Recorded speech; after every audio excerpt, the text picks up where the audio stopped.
दोस्तों, इतिहास में एक ऐसा व्यक्ति हुआ जिसकी ताकत और क्रूरता ने पूरी दुनिया की तस्वीर बदल दी। एक ऐसा शासक था जिसने अपने जीवन में जितनी जमीन जीती उतनी किसी और ने नहीं जीती, सिकंदर तक ने नहीं। अपनी मौत के पहले तक इस शासक ने जापान सागर से लेकर कैस्पियन सागर तक की जमीन के ऊपर कब्जा कर लिया और ऐसा माना जाता है कि उसके युद्ध अभियानों में 4 करोड़ लोगों की जान तक गई।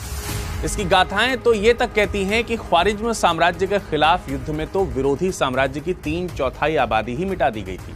और इतना ही नहीं, ये शासक इतना रहस्यमय था कि इसने जीते जी कभी किसी को अपनी तस्वीर या मूर्ति बनाने की इजाजत नहीं दी थी। और जब इसकी मौत हुई तो उसके जनाजे में शामिल लोगों तक को मार डाला गया था ताकि दुनिया ये ना जान सके कि इसकी कब्र कहाँ है।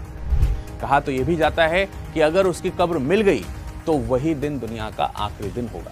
ये वही व्यक्ति था जिसके सामने क्रूरता खुद सिर झुकाकर खड़ी होती थी, जिसने खुद को भगवान का अभिशाप कहा था और जिसे इतिहास कहता है खानों का खान, चंगेज खान। लेकिन इतना क्रूर होने के बाद भी आखिर क्या कारण था कि इसने सिंधु नदी के किनारे पहुंचकर भी भारत पर आक्रमण नहीं किया? आखिर क्या था रहस्य इसका?